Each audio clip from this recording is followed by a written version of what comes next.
Adult Solutions. Add-on desires. Hello viewers, welcome to Adult Solutions Daily News Analysis session. I am Lokesh Pengonda. This session is designed while keeping in mind the needs of aspirants preparing for banking, groups, EPFO and such other examinations. Make use of it. So our first article is talking about the future Chief Justice of India. The current Chief Justice of India, Mr. S.A. Bobde, is set to retire soon.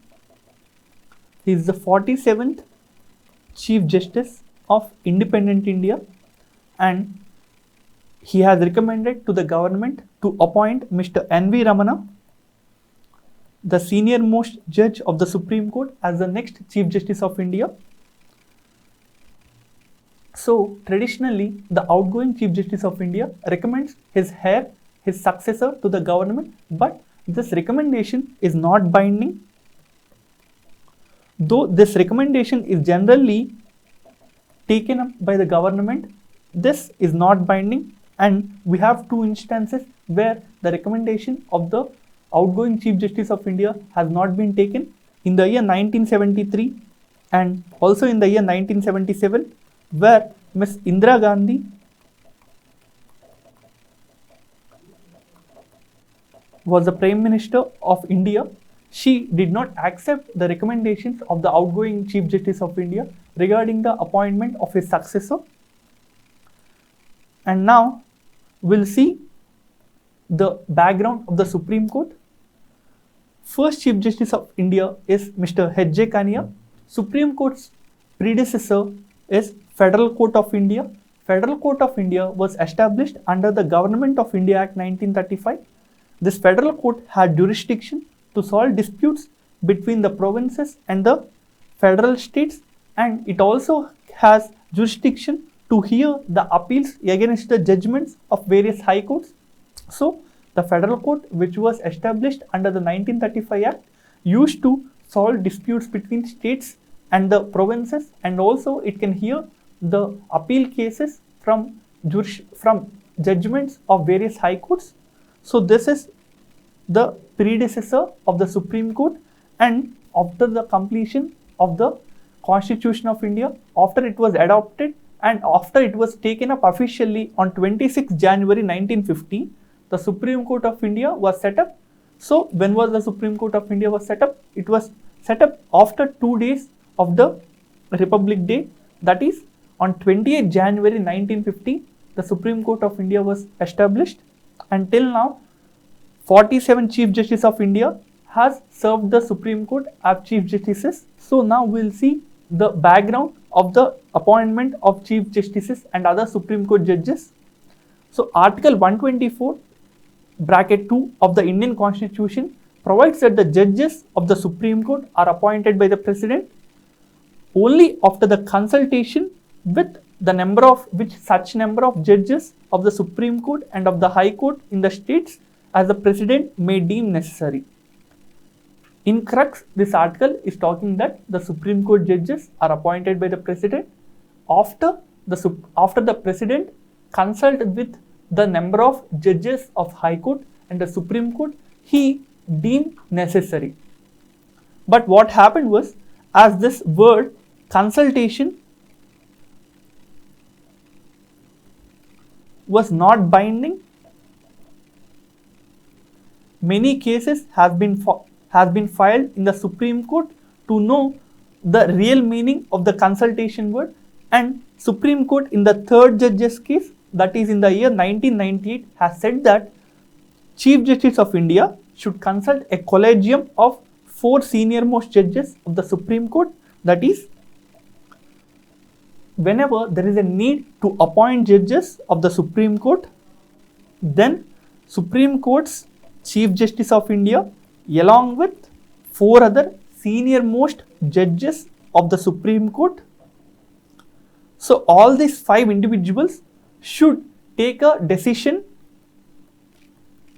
on the names of judges who will be appointed to the Supreme Court, and this decision should be given to the government, and this decision is said to be binding with only one exception, that the government can return for this suggestion for reconsideration.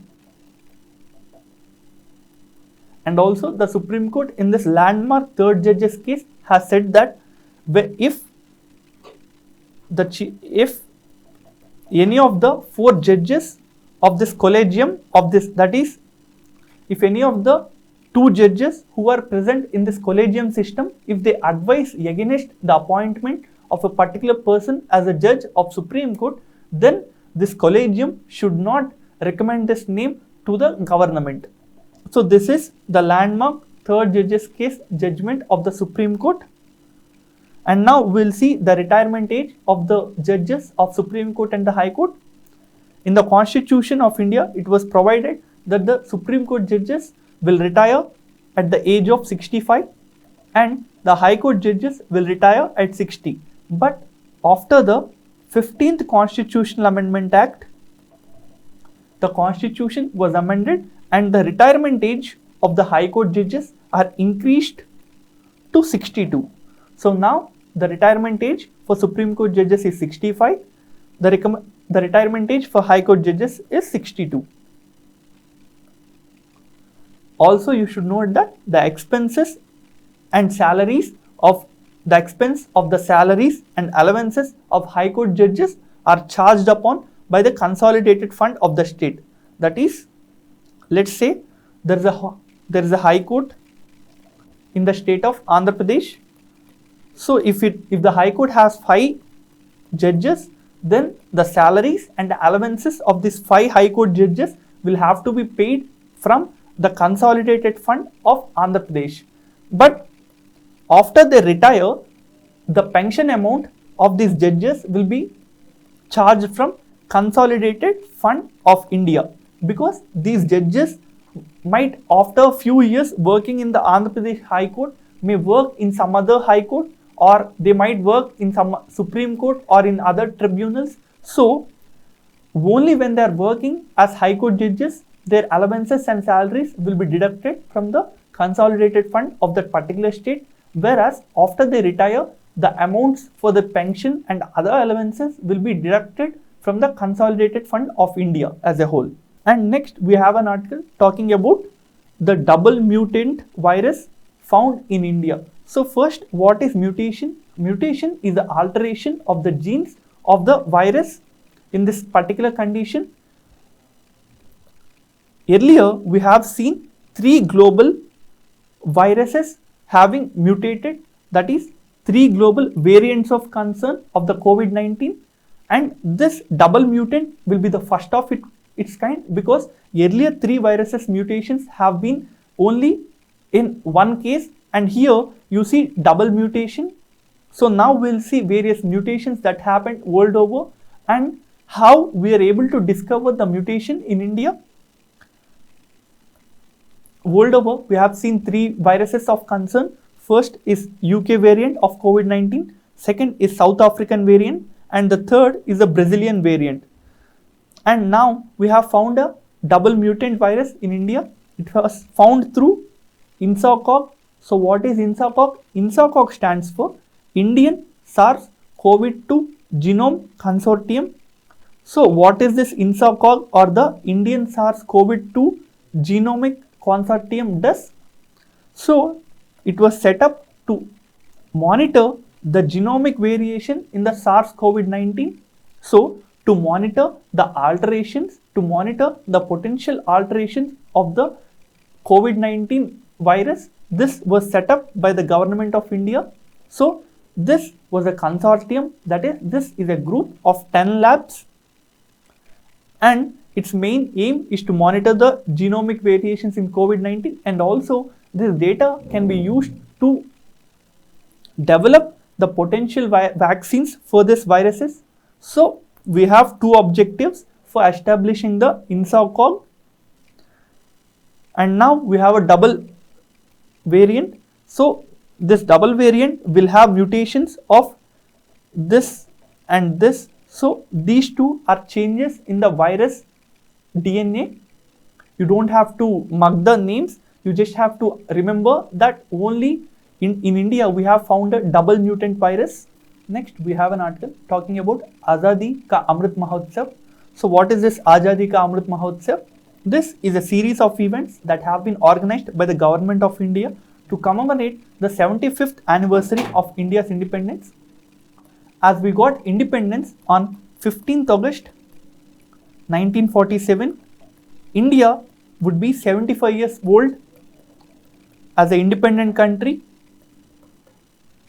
as of 15th August 2022. So on March 12th of this year, that is March 12th of 2021, event called as an initiative called as Azadi Ka Amrit Mahotsav was started by Prime Minister Narendra Modi. So what will this event do and why was it started on March 12th of 2021? This was started 75 weeks prior to the 75th Independence Day of India. That is, it was started 525 days prior to the point where India would be becoming 75 years old as an independent nation. And also you should note that this 75 years celebrations will continue till August 15, 2023. That is, the celebrations of Azadi Ka Amrit Mahotsav, which was started on March 12th, 2021, will go on till August 15th, 2023. So nearly for more than 2.5 years, this initiative will go on. Next, we have an article talking about the Troika process. So what is this Troika process and where is it hosted? Troika process is a consultation mechanism between the United States, Russia and China. So Troika, which means nearly three. So this initiative between these three countries was mainly to discuss about the Afghan peace process. This Afghan peace process, which was discussed at Troika, is being hosted by Russia every year. And last year we have seen this process including more number of countries, and in this process Pakistan was added, whereas India was not made a member in this conference or this initiative. So you should note that Troika is an initiative of Russia and the main members are United States, Russia and China. It was to discuss Afghan peace process, Pakistan, which is made a member, and also India is not a member. So these are various issues that need to be noted down regarding this article. Next, there is an article talking about arts and awards. So earlier we have seen the 67th National Filmfare Awards given out by the government of India. So first we need to understand when this award initiative was started and who are the main recipients of these awards in the 67th National Filmfare Film Awards. So this was started way back in the year 1954. This was given out by the Directorate of Film Festivals. So under whom does this Directorate of Film Festivals work? This comes under the Ministry of Information and Broadcasting. So the Ministry of Information and Broadcasting through the Directorate of Film Festivals gives out this National Film Awards. This was started in 1954, and the 67th Film Awards, which was to recognize the film certified in 2019, was recently given out. As you can see that the movies which will be awarded are from 2019, but this was given out in the year 2021 mainly because of COVID-19. Generally, this award was to be given in the year 2020, but due to COVID-19, it was delayed, and in 2021, these awards are given out. Now we'll see various beneficiaries of these awards.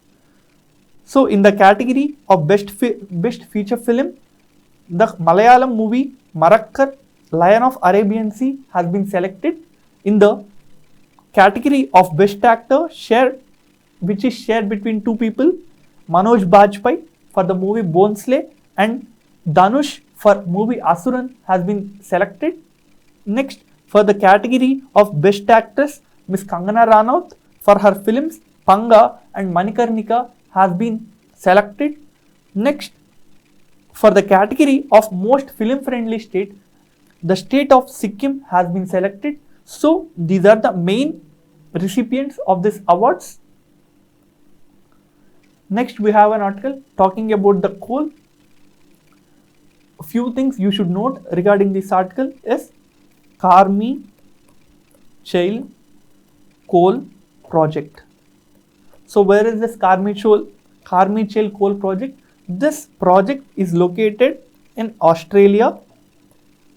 And now we'll see largest producers and largest exporters of coal in the world.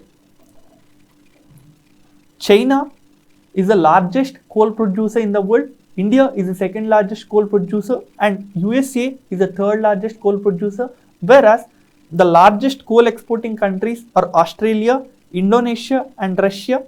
This is mainly because these countries which have huge industrial base are using the coal, and the coal which it is producing is not even enough for its own domestic needs. So these countries could not export much of the coal it is being produced, whereas countries such as Australia, Indonesia and Russia, they are able to produce more coal than they need domestically. So these become the largest exporters of coal in the world.